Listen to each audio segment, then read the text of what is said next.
mais. Bom, nós tivemos semana passada uma mensagem que foi ministrada aqui a respeito de tesouros. Quem lembra? Nós falamos a respeito de 5 tesouros. Falamos também a respeito daquele roubo, cinematográfico que foi feito no aeroporto de Guarulhos, e a partir daí a mensagem foi desenrolando. Esse roubo parece que estão pegando os caras, Dia após dia vai aparecendo um novo e vão prendendo eles. Roubaram 110 milhões de reais em somente 700 quilos. É pouco, 700 quilos é pouquinho, mas que valia tanto porque era ouro. 700 quilos de ouro, 711 quilos de ouro. E esse é o perigo de tu ter tesouros na terra. Tu corre o risco de eles serem roubados.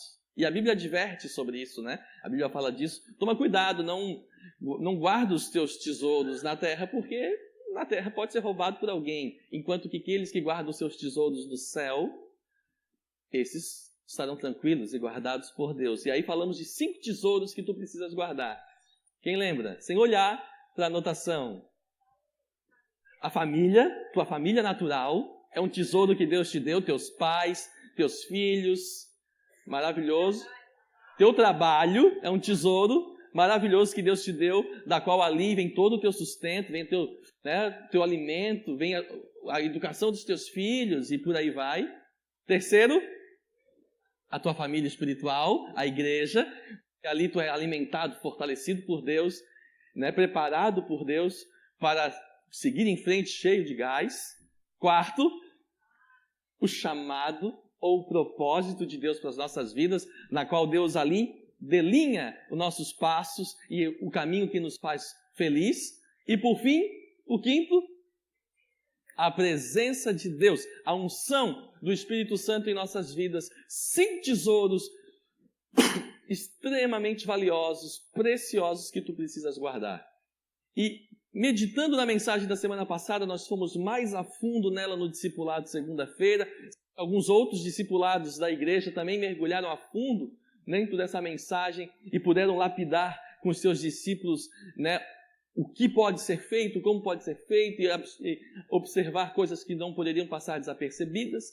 E hoje, meio que na sequência, mas não é bem uma sequência, é muito mais uma inspiração do que ocorreu semana passada aqui, eu queria entrar num tema muito importante que fala a respeito da nossa realidade com Deus, da nossa identidade com Jesus.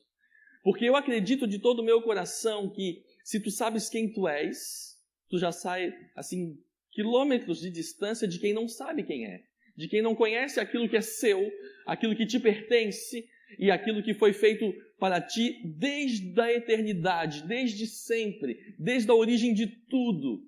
E isso define muitas coisas. Porque quando tu não sabe se torce para o Grêmio ou para o Inter, está no meio do caminho, perdido, não quis nem atiçar a rivalidade local, fui puxar um pouquinho mais para o lado, mas tu não sabe nem para onde vai, porque tu está muito dividido. Agora, se tu sabes quem tu és, e tu sabes definitivamente o que Deus tem para ti dentro daquela realidade, aí, querido, ninguém te segura.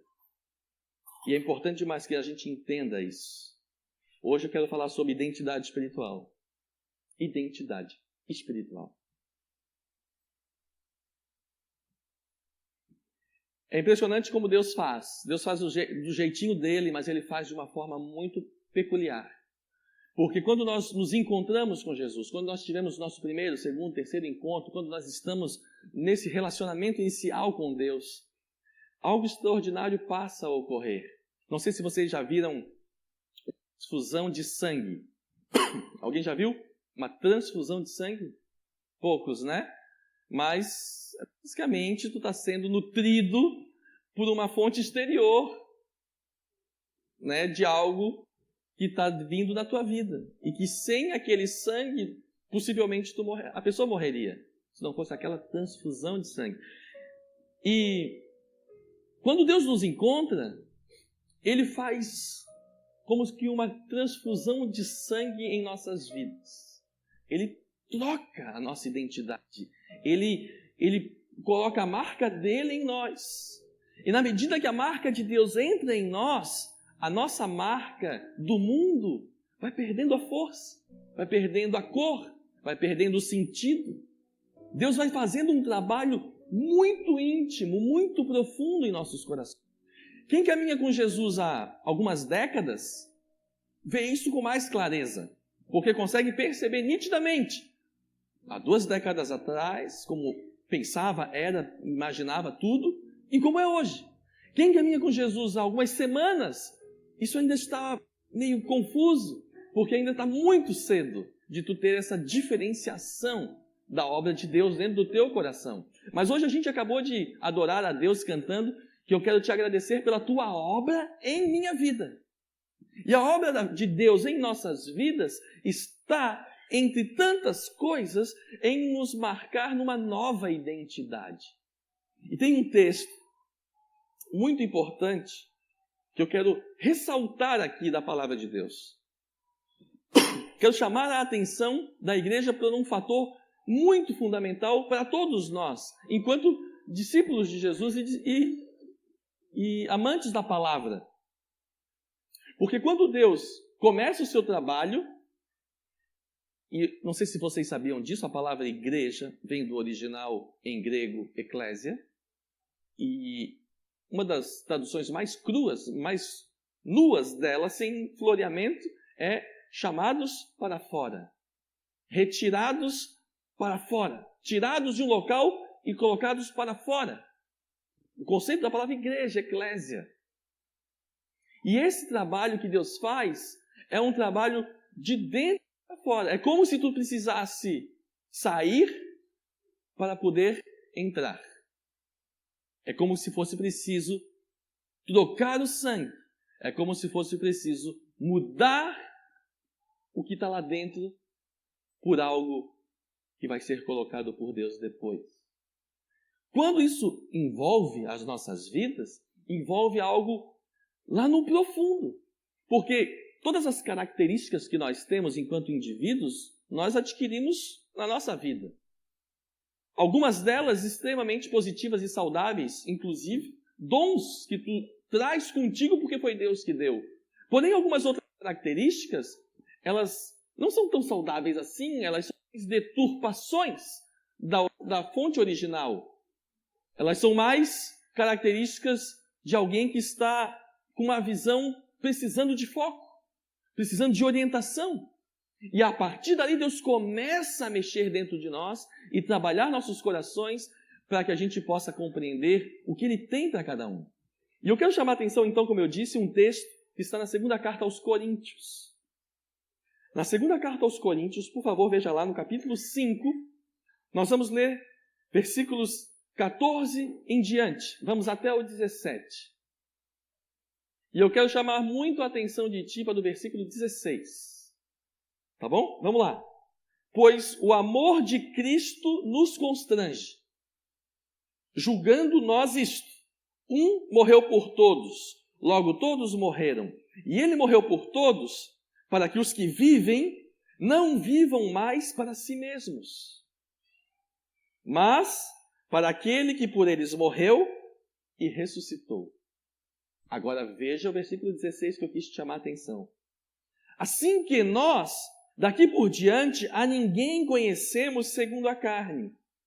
E se antes conhecemos Cristo segundo a carne, já agora não o conhecemos deste modo. E aí vem o 17, o 17 vocês conhecem bem. E assim, se alguém está em Cristo, é nova criatura. As coisas antigas já passaram, eis que se fizeram novas. O apóstolo Paulo, no versículo 16, ele chama a atenção, dizendo que nós não conhecemos mais a ninguém segundo a carne. Por quê? Porque antes de Jesus, em nossas vidas, antes de termos o Espírito ativado, posto na tomada, lembra, gente, que ministramos aqui um bom tempo a respeito da obra do Espírito nos nossos corações? Antes de termos tido essa fonte acesa dentro de nós, nós vivíamos pela carne, pela natureza humana, pelo nosso modo normal de ser humano de ser. Não tínhamos outra referência, não tínhamos outros princípios, nem fonte de energia nos nossos corações que nos impulsionava a conhecer coisas novas, revelações novas. Não, tudo que tínhamos baseava no nosso conhecimento próprio. E, em cima deste conceito, vivíamos segundo a carne. Conhecíamos todo mundo segundo a carne. E segundo a carne, nós não nos parecemos tão belos assim, tão puros assim, porque a carne não tem nada de belo, nem nada de puro. E a gente vai entrar um pouquinho nessa nossa pior versão. Essa é a nossa pior versão. A carne habitando dentro de nós e produzindo em nós frutos que se distanciam do plano original de Deus para cada um de nós. A palavra carne na Bíblia, sarx, também do grego, traz essa noção de natureza humana, instinto natural do homem, uma coisa particular do ser humano. Por isso ele faz tanta essa expressão voltada tanto para algo tão cru como é a carne. Já o apóstolo Paulo diz, hoje nós não conhecemos mais ninguém segundo a carne, apesar que quando conhecemos a Cristo, estávamos na carne. Mas a partir dali, uma nova obra, aliás, a grande obra de Deus, inicia em nossos corações.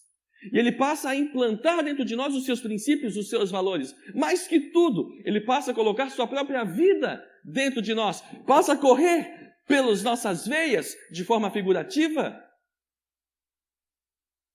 A unção de Deus, os projetos de Deus, a revelação de Deus, a vida de Deus, os propósitos de Deus.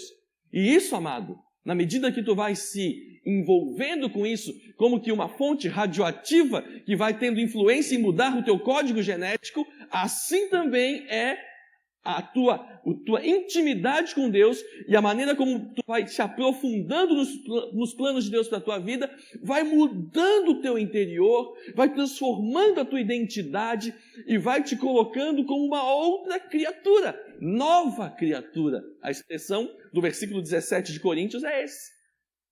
E assim, se alguém está em Cristo, aconteceu esse fenômeno. Nova criatura é. As coisas antigas passaram. Abriu uma nova porta. Tudo se fez novo. Todas as oportunidades novas estão surgindo. Porque agora eu estou em Cristo. Me tornei uma nova criatura. Tive acesso à sua própria vida.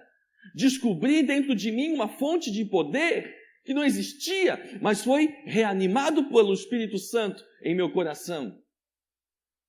Então, a partir deste momento, querido, Deus começa um plano e um projeto em nos tornar como Ele sempre quis que nós fôssemos. Deus começa um projeto em nos tirar da nossa pior versão. Nossa pior versão é aquele instinto natural humano, egoísta, adúltero, o que vem do homem, as fontes de corrupção natural do homem. Ele pega essa pior versão, implanta dentro de nós sua própria vida e passa, na medida que nós vamos conhecendo a Ele, sendo transformados de dentro para fora, na forma de identidade nova que Deus está querendo nos dar. A nossa pior versão, ela aparece em alguns textos muito fortes da palavra. E eu queria que tu fosse comigo agora em Efésios, no capítulo 2, nos 7 primeiros versículos do capítulo 2 de Efésios. Acompanha junto. A palavra de Deus diz assim: Ele nos deu vida, estando nós mortos nos nossos delitos, nos nossos pecados. Foi ali que Deus nos encontrou, mortos nos nossos delitos, nos nossos pecados, nos quais andastes outrora, segundo o curso deste mundo, segundo o príncipe da potestade do ar, o espírito que atua agora nos filhos da desobediência, entre os quais também todos nós andamos outrora, segundo as inclinações da nossa carne, fazendo a vontade da carne e dos pensamentos, e éramos, por natureza, filhos da ira, como também os demais. Mas Deus, sendo rico em misericórdia, por causa do seu grande amor com que nos amou, estando nós ainda mortos nos nossos delitos e pecados, nos deu vida, juntamente com Cristo, pela graça sois salvos, e, juntamente com ele, nos ressuscitou e nos fez assentar nos lugares celestiais em Cristo Jesus, para mostrar nos séculos que ainda estão por vir, nos séculos vindouros, a suprema riqueza da sua graça em bondade para conosco em Cristo Jesus. O que nós lemos aqui foi o que eu acabei de explicar. Deus nos encontra de um jeito, na nossa pior versão, e na nossa pior versão, Ele, rico em misericórdia, nos alcança e passa a nos transformar pela sua bondade. Agora, olha só, Colossenses 3. A carta aos Colossenses, capítulo 3, dos versículos 5 até o 8, que o apóstolo Paulo começa a botar o dedo na ferida e dizer: isto aqui, que fazia parte da tua pior versão, agora precisa morrer, porque já não tem mais parte com o plano que Deus tem para ti. E vamos ler juntos. Colossenses capítulo 3, versículo 5 em diante diz: fazei, pois, morrer a vossa natureza terrena, prostituição, impureza, paixão lasciva, desejo maligno e a avareza, que é a idolatria. Por estas coisas é que vem a ira de Deus sobre os filhos da desobediência. Ora, nessas mesmas coisas andastes vós também noutro tempo, quando vivíeis nelas. Agora, porém, despojai-vos, meio que tira a roupa, né? Despivos, igualmente de tudo isso. E ele começa a dizer o que nós temos que retirar: ira, indignação, maldade, maledicência, linguagem obscena do vosso falar. Olha só, tudo isso, ninguém escapa, fazia parte da nossa pior versão. Quando Jesus nos encontrou com tudo isso. E de uma forma maravilhosa, nós, respirando tudo isso, Ele nos amou profundamente, se entregou por nós e investiu em nós, sabendo que nós iríamos nos tornar uma versão muito melhor, na medida que nós conhecêssemos a Ele mais e mais. Amém, gente? Então nós temos que tomar uma posição clara. Ok, existe uma identidade espiritual, e essa identidade espiritual que Deus tem para mim define quem eu sou, define quem eu serei, define meus próximos passos.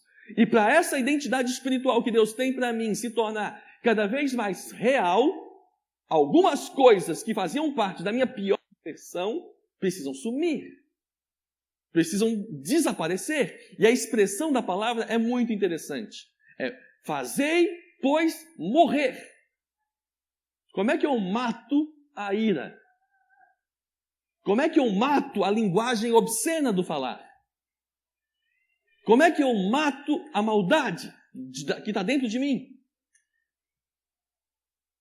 Queridos, todos nós, se dermos vazão para a ira, se dermos vazão para a maldade, se dermos vazão pelas coisas que são obscenas, pelo um linguajar chulo, todos nós, se nos alimentarmos disso, nós vamos nos tornar novamente como éramos distante de Deus. Isso nos consome, isso é como um câncer que vai se alastrando dentro de nós, que vai corroendo de dentro para fora, e vai contaminando, os teus pensamentos. Está me entendendo? Porque se eu alimento a minha natureza terrena, eu viro um monstro. E tu também.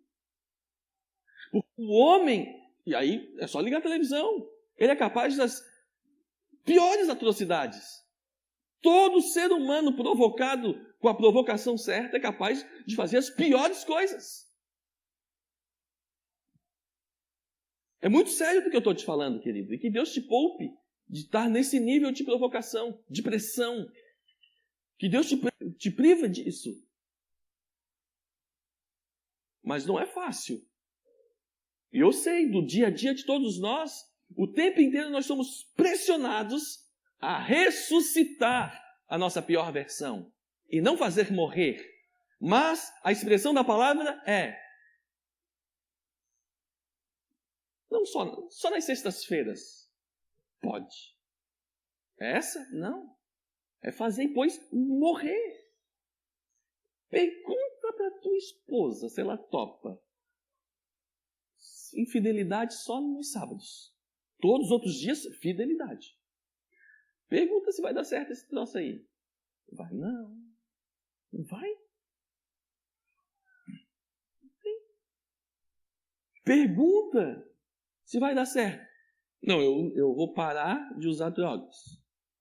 Mas assim, sexta-noite está liberado. Só sexta. Não funciona desse jeito. Porque se eu me alimento desse tipo de fonte, esta fonte ela toma espaço. Ela se cria dentro de mim. Ela me corrói por dentro. Ela me torna muito mais feio. Ela destrói todo o brilho da obra de Deus dentro do meu coração. Por isso que com a carne não existe acordo. Existe morte.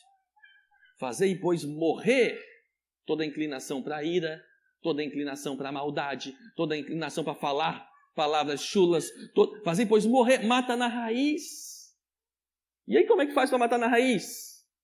Talvez tu tenhas que rever algumas coisas, ou lugares, ou pessoas que tu conversa. Eu levo meu filho desde que ele, nem antes dele andar, eu levo ele para estádio de futebol. Mas estádio de futebol não é o lugar onde se ouve as palavras mais sublimes. Concorda? Concorda, querido? Mas ao mesmo tempo, eu botar um tampão no ouvido dele, não vai funcionar. Porque ele vai ouvir palavras pouco sublimes no mundo, porque ele vive no mundo. Não é? Ele vive no mundo. Então, enquanto ele era um ser com pouca expressão, 1 ano e meio, 1 ano, né, assim, ele não se expressava muito. Mas depois que ele começou a entender como funciona o jogo, e ele entendeu que a torcida toda fica brava com um serzinho lá dentro do campo, e tem músicas pro moço lá, ele é provocado com toda a indignação dele em querer se expressar. E ele sempre vai comigo. Então, todas as vezes que a torcida vem em coro, eu olho para ele e diz: cala a boca. Sempre assim. O que eu estou fazendo? Matando na raiz um desejo que queria nascer. Não é? Matando na raiz. Eu estou dando um exemplo para você de uma criança, mas isso serve para ti. Se tu alimentar o desejo, ele domina o teu coração. Estou falando dessas coisas ruins, não que a palavra desejo em si é ruim. O desejo de maldade, o desejo de maledicência, o desejo de ira. Estou falando dessas coisas. Se tu alimentar, ele se alastra tão rápido, tão rápido. Tu tem que matar na raiz. E tu nunca sabe, né? Mas eu já contei isso aqui, mas muitos não ouviram, eu vou falar só mais uma vez. Para quem gosta de anotar meus testemunhos. Numa dessas vezes que nós estávamos no estádio, os filhos de uma filha na fé minha também estavam. E estavam em cima de nós. E eles me reconheceram, mas eu não os vi. Porque eu estava, né? Pensa que vocês são o campo. Eu estava aqui, ele estava aqui em cima. Acabou o jogo, ele contou para a mãe, que é minha filha na fé, na época da faculdade de psicologia, pelo Jesus. Eu disse: mãe, só havia uma pessoa no estádio todo que não xingou o juiz. Quem? O teu amigo, que estava na frente com os filhos. Agora pensa. Se eu tivesse uma exceção, gente, aqui é lugar de extravasar. Só aqui pode. Já pensou que péssimo testemunho da obra de Deus seria dado? Tu nunca sabe quem está te vendo. Tu nunca sabe quem está te acompanhando. Tu nunca sabe. Eu lembro de um amigo meu que estava se convertendo e quis botar no kimono de jiu-jitsu dele 100% Jesus. Meu sócio, inclusive. Aí, ele para mim: o que tu acha de eu botar? Eu falei: cara, eu acho massa. Mas tu vais precisar honrar o que está escrito aí. Acho melhor não botar, não. Na hora, ele recuou, porque ele não estava com esse gás todo. E assim, vai que eu faço ou falo uma besteira e depois ainda vão jogar na minha cara. 100% Jesus. Nem fala disso. Porque aí tu estás provocando a minha ira. Jesus. Querido, o que eu quero te dizer? Tu carrega Jesus no teu coração. Amém? Amém ou não? Amém. Se tu carrega Jesus no coração, então escute que essa palavra é para ti. Fazei, pois, morrer. Amém? Toda a natureza terrena, prostituição, impureza, paixão lasciva, desejo maligno e a avareza, que é a idolatria. Porque é por estas coisas que vem a ira de Deus sobre os filhos da desobediência. Ora, nessas mesmas coisas andastes vós também noutro tempo, quando vivíeis nelas. Agora, porém, despojai-vos igualmente de tudo isso: ira, indignação, maldade, maledicência, linguagem obscena do vosso falar. Esta é uma fotografia da tua pior versão. E ninguém escapa aqui. Todos nós temos essa pior versão. Mas essa não é a minha mensagem. A minha mensagem é falar da tua melhor versão, que é a tua identidade espiritual. Amém, querido? Então, abra comigo. Colossenses capítulo 3. Vamos ler os 4 primeiros versículos desse capítulo.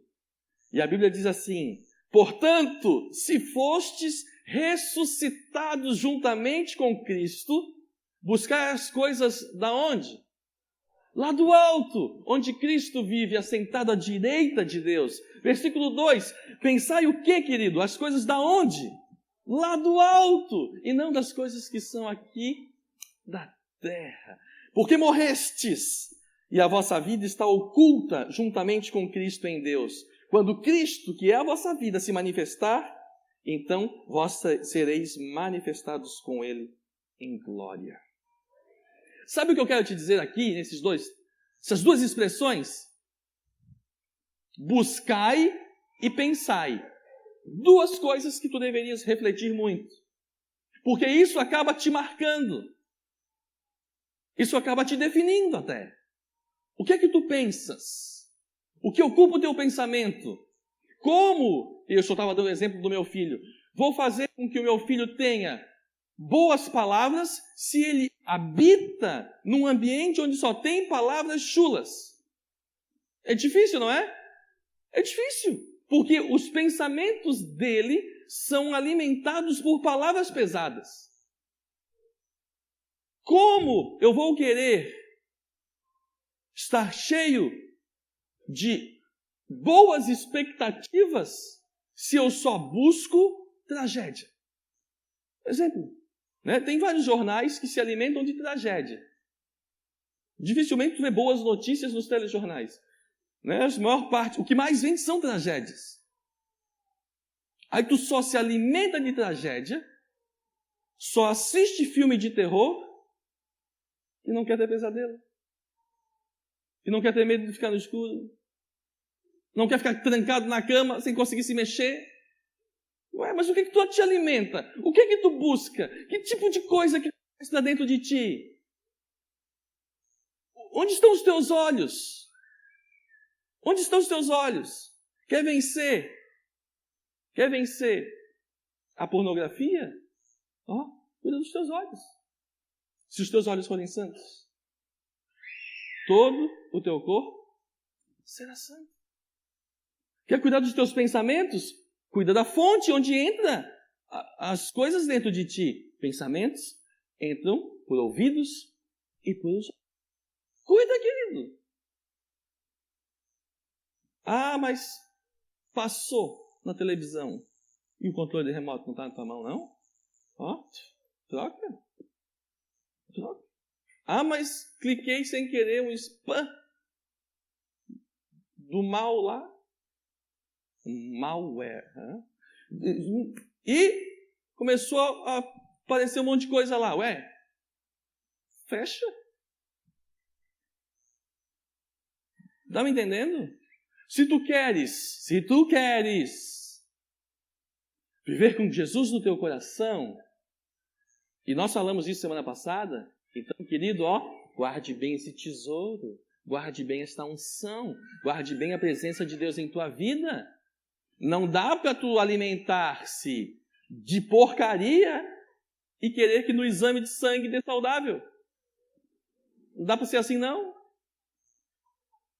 Come só fast food e quer que o colesterol esteja top. Vai dar certo esse negócio? Não vai dar? Não dá. Se tu te alimenta de porcaria, os teus resultados dentro de ti vão ser daquilo que tu botou para dentro. Isso serve naturalmente, isso serve emocionalmente, isso serve espiritualmente. Portanto, fazei, pois, morrer algumas coisas que estão querendo ressuscitar aí dentro. E se tu é ressuscitado em Cristo, se Jesus é o teu Senhor, se Ele morreu por ti, te encontrou na pior versão, e hoje tu está muito mais belo e formoso do que tu eras quando Ele te encontrou, então, querido, buscai as coisas lá do alto. Pensai nas coisas lá do alto. Porque se tu buscar e se tu pensar, o efeito colateral ou a consequência disso é que teus pensamentos serão bons e a tua fonte de alimento será pura, saudável. Olha a loucura. Tem certas coisas que não tem como mudar. No meu ramo, falando do meu ramo, que é o ramo de peixes. Um dos peixes que a gente mais trabalha é capturado a 500 metros de profundidade. Pensa 500 metros para o fundo do mar. Então não tem água mais pura que aquela. A 500 metros de profundidade é limpinho, querido. Aí, os abençoados dos pescadores, lá no Rio de Janeiro, pescavam o peixe, botavam ele no barco, e antes de descarregar o peixe no cais, eles paravam na Baía de Guanabara, só para dar uma mangueiradinha no peixe, uma lavadinha nele. A Baía de Guanabara é pior em termos de coliformes fecais do que a nossa aqui. Aí um peixe pego numa água extremamente pura, ao entrar em contato com a água da Baía de Guanabara, já não servia para nada. Tinha sido jogado fora. Está me entendendo? Então, por mais que Deus queira e esteja fazendo uma obra profunda em tua vida, se tu está te alimentando com água da Baía de Guanabara, está me entendendo? Tu está corrompendo o projeto. Tu está atrapalhando os planos. E desse jeito, ninguém te quer não. Tu cheira mal. Como a água da Baía de Guanabara. Agora, se tu buscar as coisas lá do alto, se tu pensar nas coisas lá do alto, a tua fonte de alimento é pura. E essa fonte que é pura é capaz de te projetar para tu ser uma nova criatura em Cristo Jesus. E aí, amém, glória a Deus, as coisas velhas passaram. As coisas velhas só passaram. E diante de ti tem um mar de oportunidades, tem um mar de coisas novas. E o texto que eu quero te dar, para nós encerrarmos, que define, e eu quero que tu anote isso, uma postura progressiva, constante e desprendida. 3 coisas. Uma postura progressiva, ou seja, que progride, constante, ou seja, que não é inconstante, que não hoje está e amanhã não está, mas ela o tempo inteiro avança, e é desprendida porque ela não fica amarrada, né, no dia de hoje, ela está solta, está livre. É Filipenses, veja aí, Filipenses capítulo 3, dos versículos 12 até o 14. Filipenses 3, do 12 ao 14. Antes de nós lermos, pode deixar aqui esse versículo, mas antes de nós lermos, eu estou relatando a história de um filho de Deus, que foi encontrado por Deus na sua pior versão, recebeu dessa vida do coração e foi sendo aperfeiçoado por Deus dia após dia. E aí, querido, é inevitável no primeiro dia que tu tem contato com o Senhor, Ele começa uma obra linda no teu coração. E se tu permaneceres fiel pelo resto da tua vida, quanto mais para frente tu vai, mais lindo tu fica. Ok? Mais lindo tu fica, no sentido mais puro da palavra, da identidade de ser humano extraordinário que Deus criou. Lá na origem, tu estava na pior versão, porque estava totalmente preso em hábitos, preso em vícios, preso em manias que te destruíam, dominado por sentimentos e por emoções que te faziam mal. Conhecesse a Cristo e caminhasse com Ele, viesse vindo, ok? Pode ser que 20 anos depois, 30 anos depois, tu se considere um ser quase perfeito. Espero que não. Mas o texto que tu vai ler aqui é de alguém que caminhou muito. É de alguém que, quando escreveu, estava assim numa versão muito top. É o apóstolo Paulo. E ele diz assim: não que eu tenha já recebido ou tenha obtido a perfeição. Para ele falar isso, é porque ele já disse isso para ele. Ô, Paulo, tá voando, tu tá top, meu Deus, que isso? E ele diz, não, gente, não é que eu já tenha recebido ou já tenha obtido a perfeição, mas, olha o que ele diz, eu prossigo para conquistar aquilo para o que também eu fui conquistado.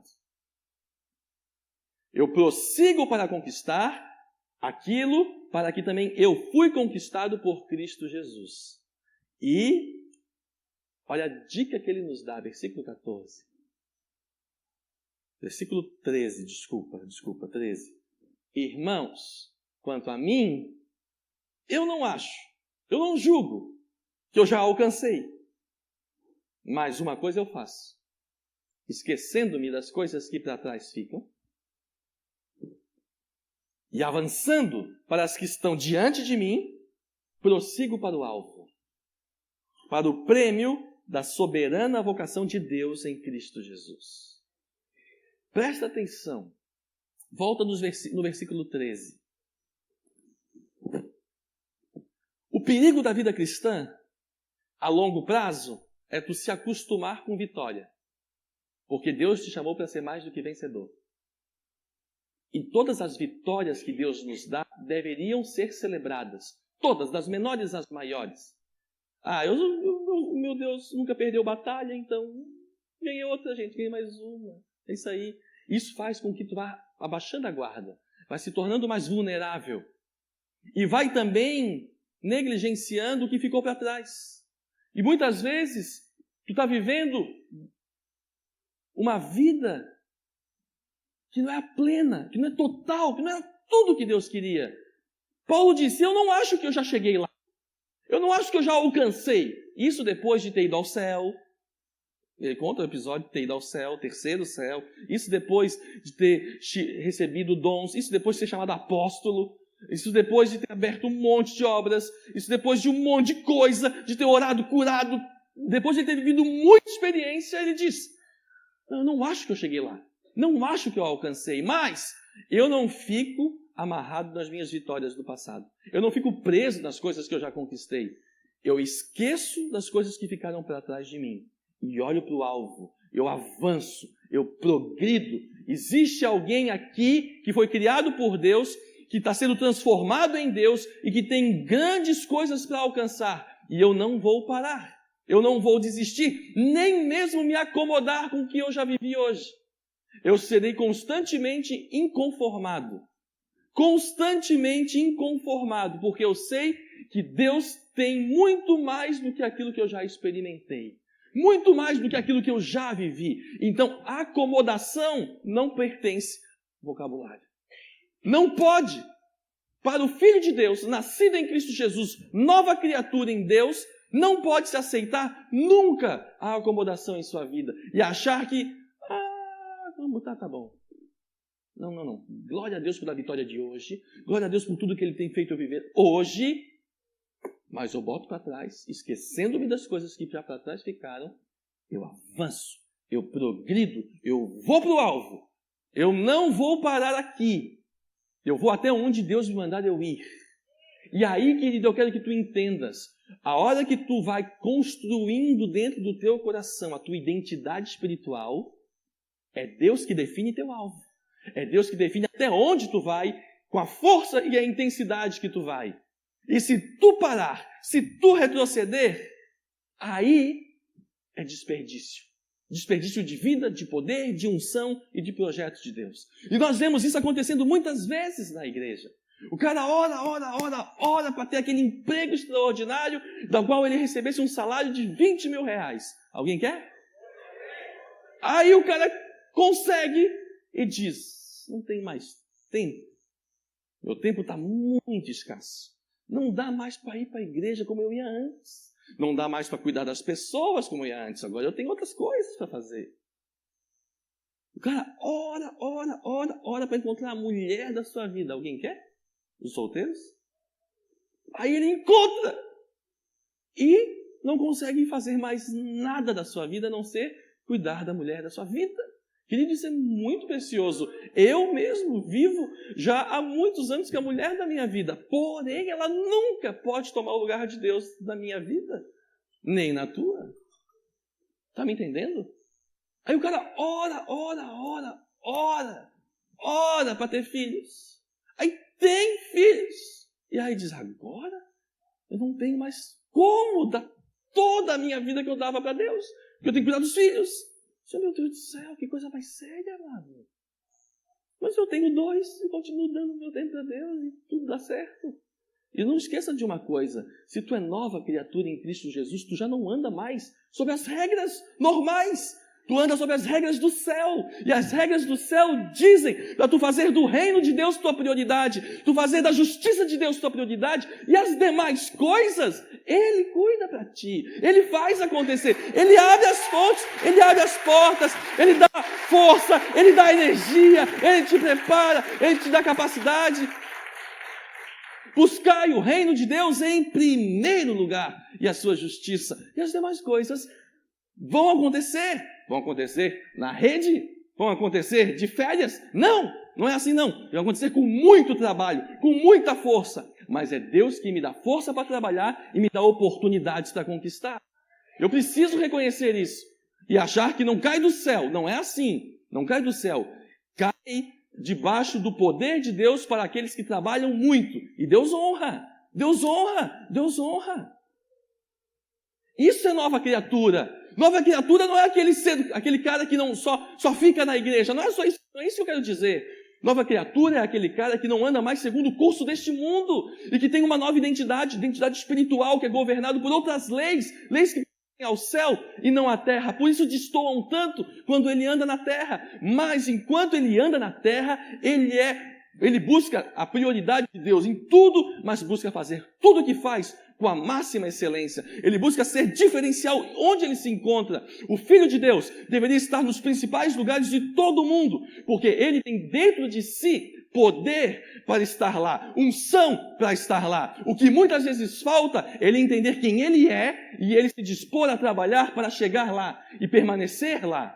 Então nós temos que acordar, gente. Deus está nos chamando, Deus está nos preparando. Existe uma identidade espiritual para todos nós. E essa identidade espiritual, ela é definida no teu dia a dia, nas tuas práticas, enquanto tu faz morrer a carne, enquanto tu faz renascer dentro de ti o poder de Deus do Espírito Santo, enquanto tu vais permitindo ser transformado de dentro para fora, e dessa forma, vivendo assim, a Bíblia diz que tu vai caminhando de fé em fé e de glória em glória. Esse é o caminhar do Filho de Deus. Esse é o caminhar. Mas compreenda de uma vez por todas a tua identidade espiritual, o teu destino espiritual, o teu propósito de existência está revelado em Cristo e na sua palavra.